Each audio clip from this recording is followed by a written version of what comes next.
Welcome to the show where we share the stories of the many who intersect with our healthcare system but are rarely heard from. My name is Kevin Poe, founder and editor of Kevin MD. Rate and review the show at kevinmd.com/rate. Subscribe at kevinmd.com/follow. Today on the show, we have Bianca Haynes. She is a patient advocate. Our Kevin MD article is titled Candid About My Breast Cancer.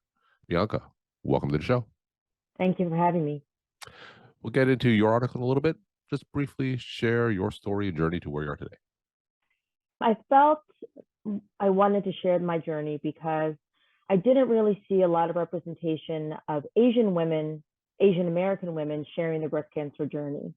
And with the poking and prodding of my children, I figured, let me start sharing my journey and just to have more just representation across the board and to make it more relatable and that people can just see that, you can catch it. Everybody catches breast cancer or can get it, but just to hear another perspective that would just have more representation with the Asian community.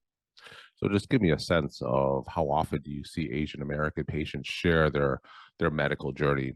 Is it something that you've never seen? Is it infrequently? Just give us a sense of how often that is. I've never seen it. And when I had my first breast cancer diagnosis at 41 in 2015, I was looking for women of color with breast cancer, Asian women with breast cancer, to read articles. And, my physician at the time, my first one was kind of like, he's like, well, it's very odd for you to have breast cancer because Asian women don't catch it, such a small percentage. And then I kind of felt like, what did I do wrong to have breast cancer? Now, why is it important to you culturally that Asian Americans or Asian women share their story specifically about breast cancer? Because I kind of feel as an Asian woman, we're more or less told, in my family, just like, work hard, get through it, you're going to be fine, you're going to fight this, it's what it is, keep your personal information private, don't share, don't divulge. And I did that kind of during my whole journey while I was teaching full time. And, my students were asking me questions because I taught elementary K to 5. I had over 400 students a week. And, they saw my hair falling out. They saw me try the wig, the hat. And I really kept a lot of that to myself. And mental health wise, it was the worst thing I could have done. And I really wish I shared my journey back in 2015 and then again in 2016 when I was re-diagnosed, because I think it would have helped my own personal health and well-being, but also just to provide some representation with other women and other Asian women who might be having the same fight, to know that, we have a voice, we should share our voice and our concerns together. All right. And let's talk about your story. You wrote it in this Kevin MD article, Candid About My Breast Cancer. For those who didn't get a chance to read it, just walk my audience through it. This was just a little snippet. I just started sharing. My kids were like, just put it on your Instagram and share a little post. But I wanted to talk about, discovering the lump myself and going to the doctor. And because I was 41, everyone's like, oh, it's nothing. It's probably clogged milk ducts. Like, you're fine. And it was just how quickly I went through with everything, where the news just kept getting worse and more dire. And it wasn't like the optimistic outcome that I was hoping for, which is why I shared like my journey and just really like little snippets as to what to expect, how I found my lump. And then I was leading into my first biopsy, which they really need to give you more information about what to expect during those. So what did they tell you about your first biopsy? And tell me about that experience. It was funny because at the time I went in for my biopsy and I was told it was going to be a physician-led, student-run biopsy. And as a teacher, as an educator, I'm like, no, this is fine. It's fine. And I kept saying, is there any pain? Should I be bracing myself for any pain or what to expect? Like, oh, it's really simple. We're going to numb the area. We're going to get our sample, put the clip in, give you a butterfly stitch, and you'll be fine. No one said you're going to be in excruciating pain. You're going to be able to see this whole procedure on the flat screen TV above your head. Mm-hmm. They lie you down in the bed. They don't tell you, like, there's no grips. I kept saying I need grips because that's how painful it was. And I consider myself to have a pretty high threshold for pain. That was excruciating, but at least it gave me something to gauge because I had 3 more biopsies afterwards and I knew what to expect with each one. I always like to ask patients about their interactions with the medical team. So you did mention one thing that the team could have improved. Anything else that the medical team could have improved during your journey? And then also perhaps say something that they did well. The first time I had breast cancer, better communication would have been helpful. I Mhm. had an excellent nurse navigator, but it was so run of the mill for them. I was just another breast cancer patient. I needed things in layman's terms so I could understand them better. And I wasn't really comprehending what was happening because I was so overwhelmed. So I think just better communication or information with bullet points. A lot of the times, like, just go to breastcancer.org, go to cancer.org, and you can find information there. Working with just an excellent team of communication, I think, would be essential. My second bout with breast cancer, I had an amazing team, which I really want to call like the trifecta of breast cancer. And they worked, when I say team, it wasn't just my oncologist and my radiation oncologist and my surgeon and the plastic surgeon, but it was all of my oncology nurses, all my physical therapy nurses. I mean, they all worked with me as one person, and everyone knew who I was before I got there. So I think that, as in a nutshell, I can't say, like, MD Anderson was my second team, and I can't say enough about how amazing they are and how they made me feel like a person and how they made me feel like part of the family. And they still do, because I still go for monthly treatments. And every time I walk in, it's like we're best friends or something. So what are some specific things that MD Anderson did that made you feel, like you said, a person, made you feel like a family? What are some specific things that they did to do that?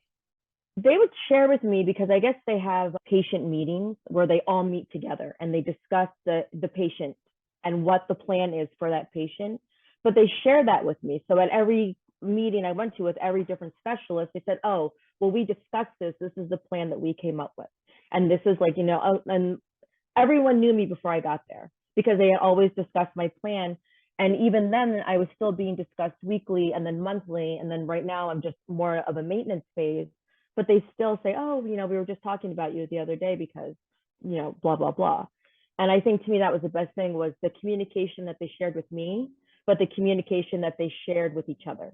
I think that was essential in everything.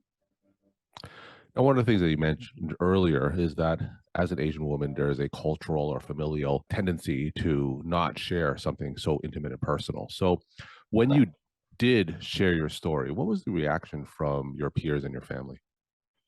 My peers, my coworkers, and everyone were very happy that I was not keeping everything bottled up like I normally do. My family more so was just more surprised and astounded, because they were like, oh, you should have just kept it personal. We don't share that information with the public, and they're just like, you just have to deal with it on your own, and you did it, you fought cancer, so you're done now. As an Asian woman and as an Asian American woman who has a daughter, I want to empower her to feel comfortable to communicate. The same way I teach my students to communicate and to be their own advocates, I want to do the same thing. So for me, that's what all I wanted to make sure of. So when you had these conversations with your family, and there's certainly two perspectives here that are a little bit in tension, how did those conversations go? My family kind of, to me, is more like a stiff upper lip. You really just don't communicate it. They kind of saw me sharing my journey and they were like, well, you really shouldn't do that. And that was more or less it. There Mhm. was no real elaboration and communication on it. I don't know if that's just a cultural thing across the board with like my family and the culture I was raised in. But like most Asian friends I've had and everything, more or less the parents are like, oh, just take care of it. It's fine. Or like trying to hide the fact that I had cancer. Like, oh, aren't you going to put your wig on? We're going to go over here or something. And I'm like, seriously? But that's just my family's culture. Just trying to show that everything's fine, even though I just went through 8 rounds of chemotherapy. So So you were obviously brought up with that Asian culture, that stiff upper lip mentality. At what point did you realize, hey, I shouldn't do this. I should speak out? When did you realize that? my second diagnosis of breast cancer. Okay. It was at that point where I realized, I have a voice. I have to share it. I have to be my own advocate. And it's okay to share my personal journey, whether or not my family approves of it, because it's like I didn't know if I was going to survive it the second time. And every year that I do survive, for me, it's just, I'm just happy to be here. And I just want to enjoy every minute. And I want to share my journey, hoping that it'll help another woman or another Asian woman that's fighting this disease, then show them that it's okay to share, and it's okay to have a friend group that supports you, and it's okay to discuss it and not be ashamed of it. We're talking to Bianca Haynes. She's a patient advocate. Her Kevin MD article, which we're talking about today, is Candid About My Breast Cancer. Bianca, for those other Asian women who may be going through a diagnosis or journey with breast cancer, what is your message to them? You know, find a strong support group of friends that you can feel comfortable with confiding in them. I would even say get a therapist. The second time I was diagnosed, having a therapist and going through therapy was very helpful. And, try to have those conversations with your family where, they might want you to be quiet about it, but just share how you feel, and then just take every day, one day at a time, and you will get through it. It's going to feel like it's your darkest moment, but with a great friend group and a therapist by your side, and just having a chance, even journaling how you feel, I think that's a great way to kind of deal with that diagnosis and to get through it.